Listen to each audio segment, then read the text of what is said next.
गुस्ताखी माफ हरियाणा में आपका स्वागत है। देशा में देश हरियाणा, जित दूध दही का खाना। अब यहाँ शराब की नदियां बहती हैं।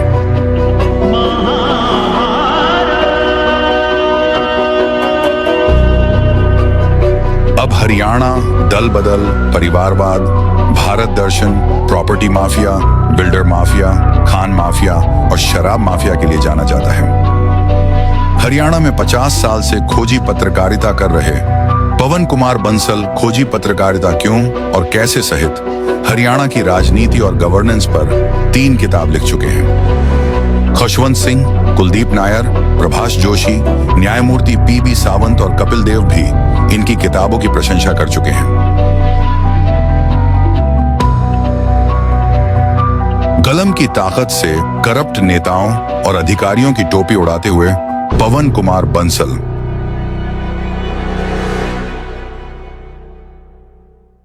गुस्ताखी माफ हरियाणा में आज चर्चा करेंगे हरियाणा के चर्चित लाल भजन लाल की। हरियाणा की राजनीति में लाल बड़े मशहूर हैं। ये लाल खानों से के लाल नहीं है, ये पॉलिटिकल लाल हैं। भजन लाल, बंसी लाल, देवीलाल और फिर मनोहर लाल, चारों लाल बड़े अंतर्राष्ट्रीय स्तर पर चर्चा का विषय रहे हैं। भजन लाल जी आदमपुर हल्के से एमएलए रहे। उनकी कास्ट के बहुत कम लोग बिश्नोई हैं, फिर वे लंबे समय तक प्रदेश के मुख्यमंत्री रहे। केंद्र में एनवायरमेंट मिनिस्टर भी रहे। भजन लाल को अक्सर दलबदलू और करप्शन को प्रमोट करने वाला के रूप में जाना जाता है, लेकिन भजन लाल का मानवीय चेहरा भी था। उनके दिल में आम आदमी के लिए भी दर्द था। उनके जीवन पर, उनकी शैली पर, उनकी कार्य प्रणाली पर पीएचडी की जा सकती। भजन लाल ने हुड्डा के डिस्क्रिशनरी कोटे के प्लाट बांटे। आईएएस, आईपीएस, जज, मीडिया के लोग सबको बांटे, लेकिन अपने कर्मचारियों को भी दिए। उनके वजह श्रीमन गौड़ बताते हैं कि एक बार सेक्टर में लिफ्ट से आ रहे थे। लिफ्ट वाले से पूछा, कहाँ रहते हो? कहता, करनाल के पास गांव में। फिर करनाल में कोई मकान नहीं बना? कर नहीं। उसकी एप्लीकेशन ली, 10% पैसा दिया, उसे प्लॉट दे दिया। 1980 में कहते थे मध्यप्रदेश चुनाव में जगजीवन राम को सोने से तोलूंगा, और ये आखिरी चुनाव अगर कांग्रेस आ गई तो। कांग्रेस सत्ता में आ गई, इंदिरा जी प्रधानमंत्री बन गई, मतलब पूरी की पूरी जनता पार्टी सरकार को लेकर चले गए। कहने लगे मैं तो बंसीलाल की जातियों की वजह से मैंने कांग्रेस छोड़ी थी, मैं तो अपने घर। बंसीलाल के कई इससे मशहूर है। उन्होंने आदमपुर में तो लोगों को कटिंग क्रॉस कास्ट, सब कास्ट के लोगों को बुला बुलाकर नौकरियां दी। अफसरों पर भी बहुत विश्वास रखते थे, बड़ी इज्जत करते थे अफसरों की। उनके वस्ती श्रीमन गौड़ बताते हैं कि एक बार हाईकोर्ट में कोई एविडेंस देना था, एविडेंस इस बात का देना था, पूछा था कि इस फाइल पे जो साइन किए हैं उनके वस्ती श्रीमन गौड़ ने, वो उनसे पूछ कर किए अपने आप किए हैं। भजनलाल ने एफिडेविट दिया कि ना केवल इस फाइल पर जितने भी साइन किए हैं सब मुझसे पूछ कर किए।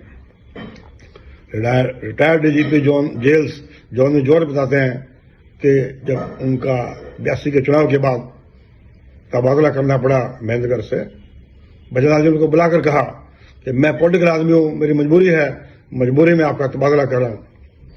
कुछ दिनों बाद आपको जहां कहो लगा दूंगा।